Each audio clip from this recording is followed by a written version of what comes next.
Hello, everybody. Dr. Rick Wallace here, dropping in on you. I hope that your day's going good. I hope that you've had a great week so far. If not, press the reset button, get your mind recentered, recalibrate in whatever way you need to get started on it. I'm going to jump right in here.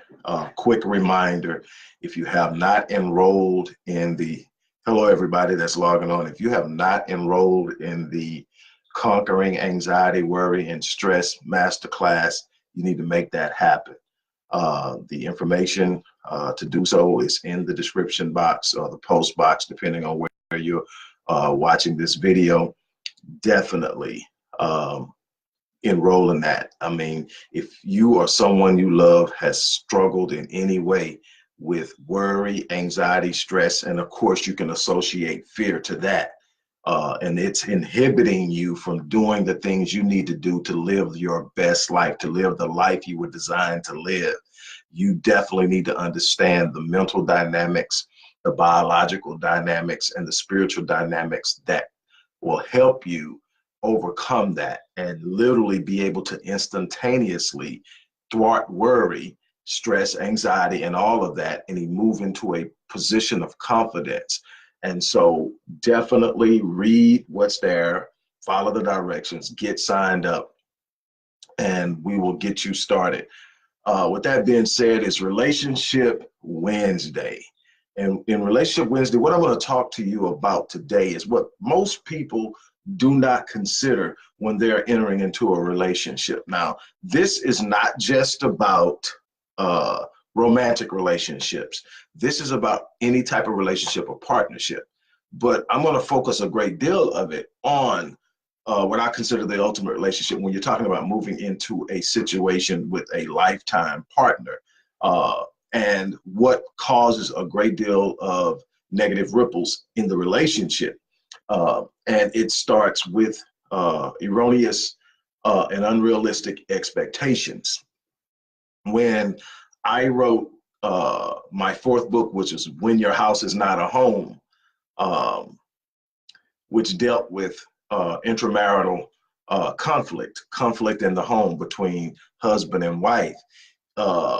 It was on the heels of nearly 12 years of research. I had failed myself, and I looked at myself and asked, okay, what am I doing wrong? And I asked, what can I do to increase the possibility that I can have a sustained long-term relationship? And I always start with me. That's something that I encourage my clients to do, whether it's in relationships, whether it's in finance, whether it's in education, whatever it is, starting a business. If there's something not going the way that you want to, take an introspective examination first. Look inside of yourself, ask yourself some probing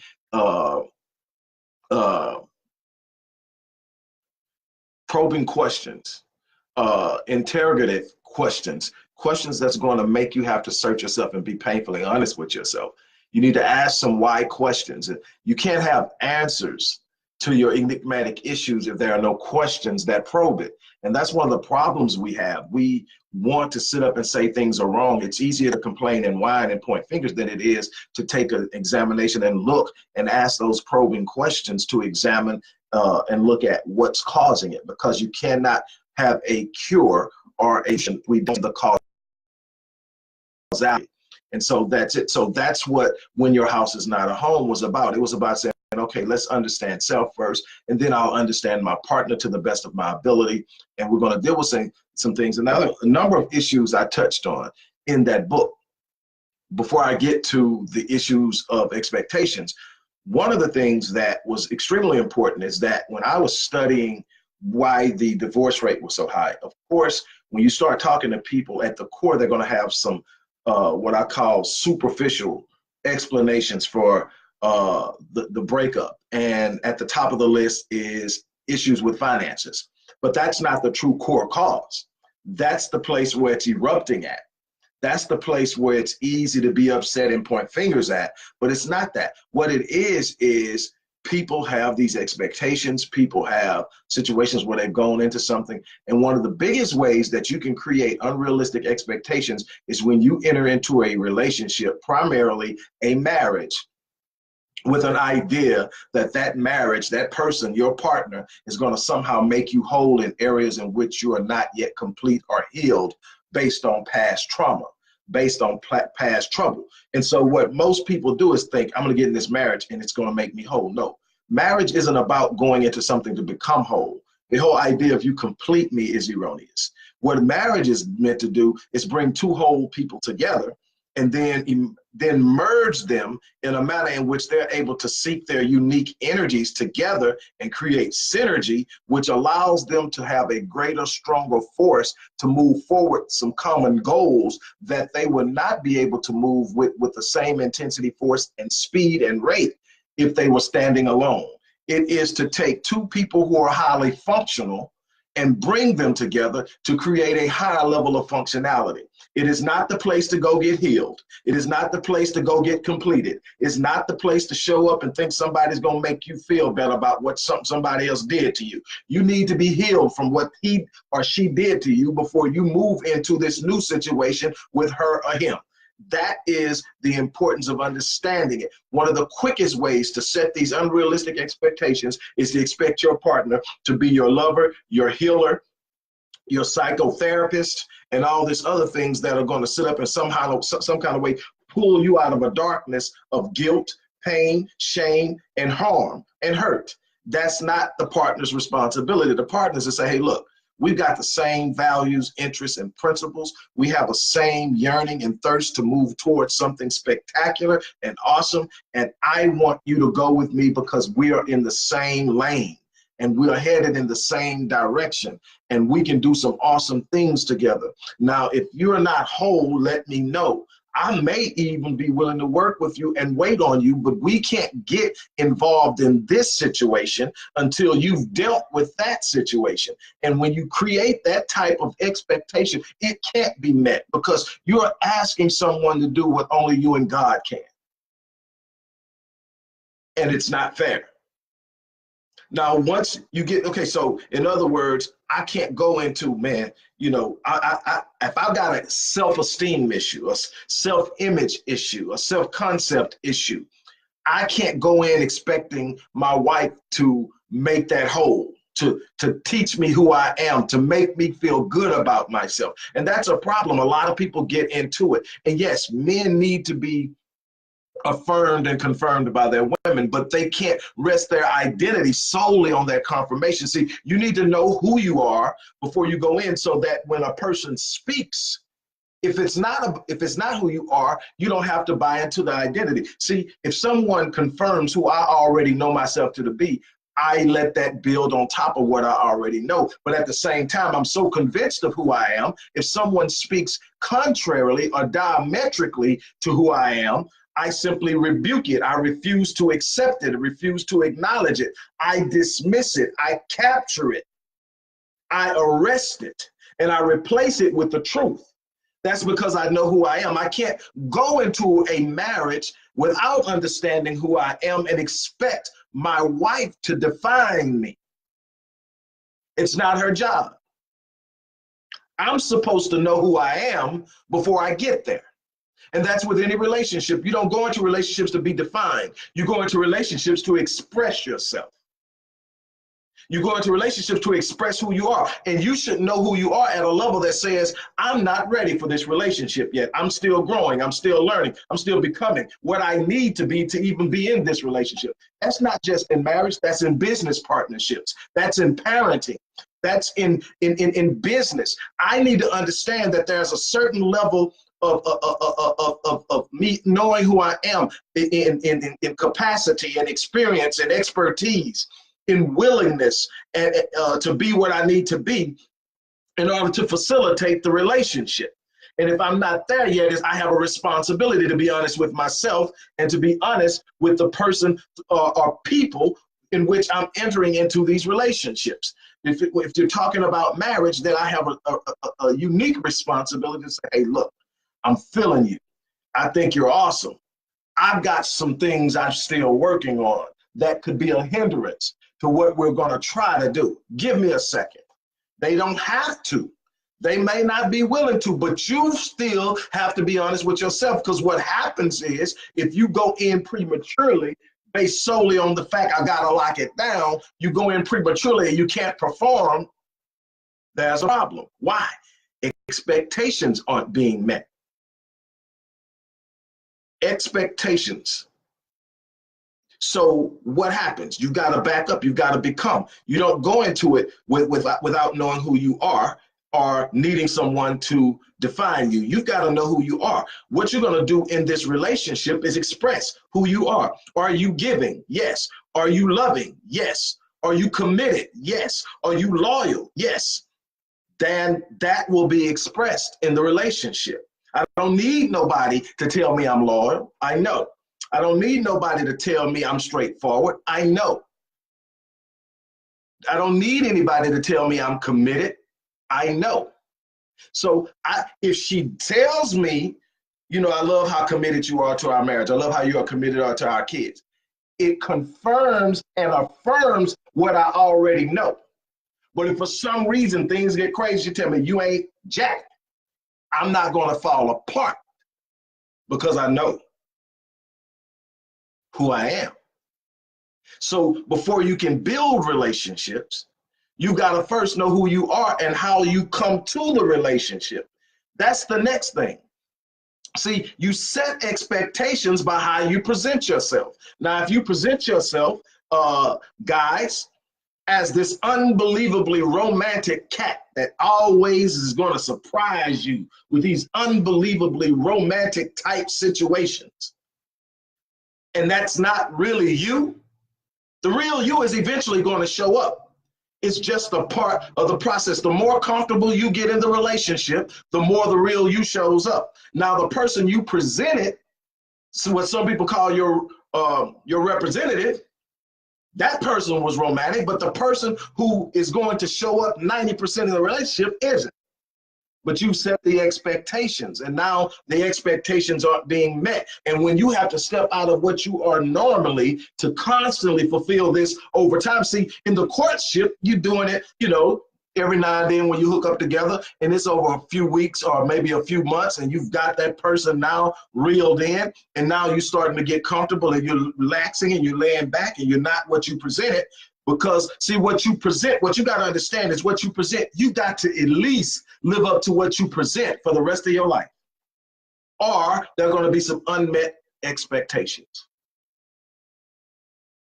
If you're not that romantic, say, hey, look, I'm going to do some things over the course of our life that I'm going to put some effort into being romantic. I'm going to try to do something and be this. But this is who I am right here. I'm going to do A, B, C. I'm going to do this. I'm going to do this. You can count on that for the rest of your life. That's who I am. Now, the other things I'm going to work on because you're worth working on it. But what I am naturally is this. And then you let them make their mind up is if he doesn't or she doesn't change one iota, can I spend the rest of my life with him? And that's the other part of the expectation thing. You are not, when choosing whether you're going to be with someone, looking at their potential. One of the biggest mistakes you can make is nothing wrong with recognizing the potential of a person, but you don't make a decision of whether you're going to spend the rest of your life with them based on potential. You got to look at what they're doing now and say, if they continue to do this, this is what probably they're going to produce over the course of their life. If they don't change at all, they have this much growth going on an average in attitude, in sacrifice, in financial capacity, in engagement, and how they treat one another. They will probably end up here in 5 years, here in 10 years, here in 20 years. I can work with that. Now, if something goes and they rate that, they amp that up and they overachieve, then you're awesomely in a great place. But if not, you're still in a place where you can live with it because it's what you expected based off of who they were, not looking at the potential. Now, what you can do is look at the potential and see the energy and effort they're giving to actualizing their potential. Now, that's a difference. It's saying, this is where I'm at now, But I ain't satisfied with that. I'm going after everything my design demands of me. Now you can work with that because you know there's going to be some growth, that they're going to actually be better next year than they are today, and better the year after that and the year after that. And then there are some things that you can actually do to enhance the rate of growth, to put it on the fast track. Now that's what you can do. You can't change them. You can't make them be something they're not. But what you can do, say, I see who you are. I can work with that. Let me show you what I can do to make it even faster. But it has to come with an understanding. But here's the biggest part of dealing with false expectations or erroneous expectations. Focus on what you're bringing to the table more than what you think you can get from them. That is one of the biggest issues that we have, is that we go in looking at what they're bringing to the table and we're not asking ourselves, what do we have to offer? See, that's one of the biggest problems. When I was doing my research, I read a bunch of books. I had literally hundreds of interviews with couples that ranged anywhere from their early 20s to their 70s and 80s that I sit down and I talk to about marriage. I studied numerous academic papers on relationships in marriages, and I read books. One of the most powerful books I read was a book written by Gary Thomas. Gary Thomas is a Christian author, but he deals with things on a very practical and pragmatic level. And on the cover of the book, matter of fact, I have that book sitting somewhere. Maybe not within my reach, but I know it's around here somewhere. What is that book? I don't see it right now, but I know it's in here. Here it is, right here, in my face. Sacred Marriage by Gary Thomas. And right on the cover of the book, the tone in which I would read it, the context in which I would read this book was set from the moment I read the cover. It said, sacred marriage. What if God designed marriage to make us holy more than it was to make us happy? Bam. What if marriage is the place that you're going to be called to sacrifice more than any other place? What if marriage is the place where you're called to put someone else before you more than any other time in your life? What if marriage is the place in which you are required to show up more than you are requesting someone to show up on your behalf? What if this is the place where I need to look and see, how can I make their life better? When you show up to marriage with that mindset, am I adding to this person? Is it someplace in their life that I'm pouring into that's going to be better by my presence consistently being in their life? How many people are asking that when they get married? Or how many people are looking at what they're going to get and never asking themselves what they're going to give? How are you making that person's life better? How are you facilitating their growth? How are you enabling them to live at the level of their design, fulfill their mission, their assignment? If you're not contributing to the living of their assignment, their work that's given to them, you're detracting. You're not adding. And so then you have to ask yourself, can I make the necessary adjustments that I become a positive force in this person's life? See, it's about expectations. See, am I feeding this person a bunch of stuff I know I can never, ever do because it's not me? Or even if I haven't gotten there yet, I'm on my way. Can she see, or can he see, the progress that I'm making to be what they need me to be? Am I in a position that we can come together and grow together into what we will become, that is this unbelievably powerful force that will do exceptional, extraordinary, and phenomenal things in this world? You got to ask some questions that'll probably make you uncomfortable. But if you're talking about creating partnerships that last, it calls for honest, deep self-examination, an introspective look inside of oneself to determine if you got what it takes to do what's demanded. Oh man, them introspective examinations can cut. They can take the air out of you if you're not careful. Oh, because our egos like to tell us we got it all together. But that introspective examination is going to show you where you need some work. It's going to show you your shortcomings. You know, as a man, I love to feel that I'm loving my wife and that I'm being what she needs. But then there comes a point where I have to sit down with myself, and I try to do it often, and ask myself, where am I failing her? Now here's the hard part. I'm failing her. Now, what I can say is I'm not failing her as much as I was failing her a year ago. And see, that's where I get my juice from. Not in some false idea that I'm perfect. Not in some false idea that I got it all together and that I'm this ace of a cat husband that doesn't need improvement. That's not where I sustain myself and hold my confidence. My confidence is that I'm willing to make the moves that I need to be better, to be stronger, to provide in the areas where she needs me to provide in. And if I'm not there, what am I doing about it? That's the thing. Am I better than last year? And am I constantly working to be better next year? See, I can live with that. I can live with saying, hey, at this pace, if I don't pick up any more speed by this time, we're going to have this whole area over here on lock. And we already got this on lock. We already got that on lock, but we're going to have this on lock and that on lock too. And we're going to keep on going until we just totally solidify everything. It's called growing together. It's a process, and that process is often painful. A lot of people don't get through the process because they can't deal with the pain. Everybody wants to think they're enough. And it calls them to lie to themselves.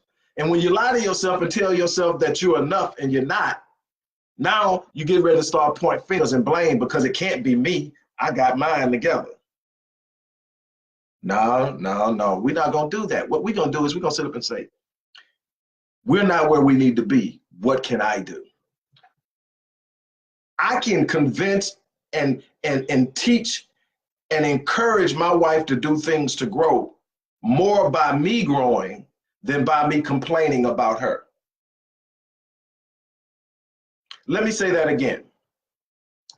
I can convince and encourage my wife to grow more by being in a process of growth myself than I can by complaining about who she is. Most people aren't built like that. Most people want to sit up, you do this, you do that, I can't stand when you do all this, instead of saying, you know what, if I want them to be better, I'm just going to become better. Because see, the energy that comes from my growth is emanating directly to her because we're connected. The mindset and the energy and the expectations of what's coming is emanating to her. It's bringing peace to her because my energy tells her, we're not there yet, but it's coming. I'm not there yet, but watch me.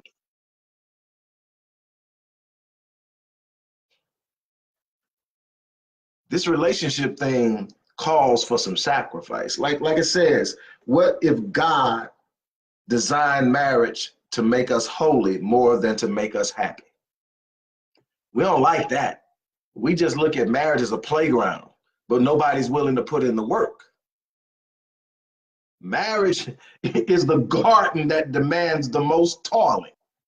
You got to toil the soil of marriage. You got to pull up the weeds that'll choke the life out of love and commitment and loyalty. You've got to invest in relationships.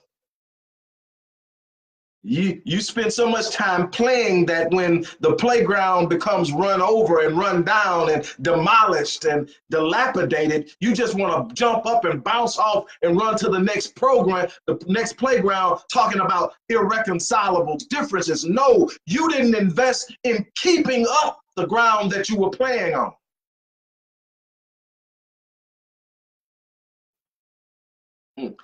You want the marriage, but you don't want to put in the work. You want the partnership, but you don't want to put in the work. You want to be seen as a good parent, but you don't want to put in the work. You can't have the title without putting in work.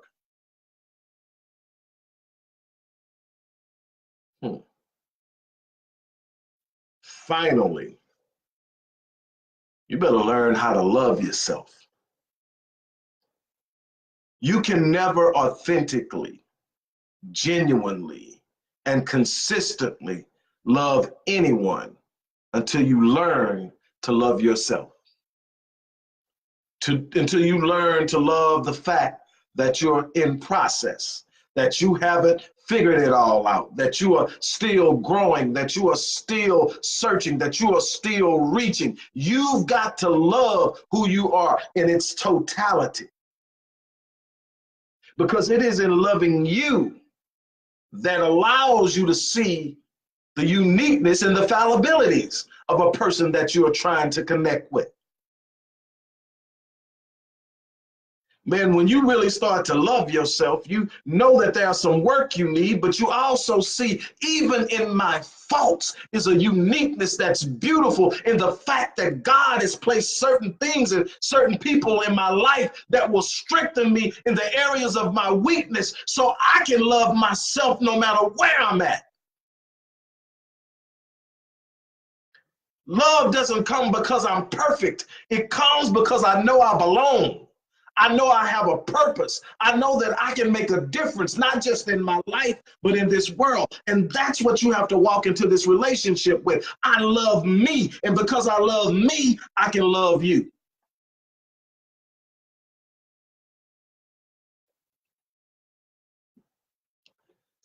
Look, don't set yourself up for failure by creating unrealistic expectations for your mate and even yourself. Allow yourself to be in the process of growing, becoming, because everything you produce in life is going to be based off of what you become. You don't get what you want, you get what you become. It's not what you wish for, it's what you become. If you can't have it yet, it's because you haven't become it yet. You should be working on becoming what you need to be in order to produce, earn, and have what you desire. And that includes a great mate. With that being said, look, I'm going to check out of here. Thank you guys for stopping in. Look, live life on full. Live life on full. Commit yourself to being the best you can be. And if you haven't enrolled in the Conquering Worry, Anxiety, and Stress Masterclass, you need to get signed up. I was sharing today that one of the responses to people who tell me, who come to me, and I get it a lot, and the primary response is this: when people come to me and tell me, man, I love what you're doing, I would really love to work with you, but I can't afford it. My response is, if you can't afford to work with me, you really need to be working.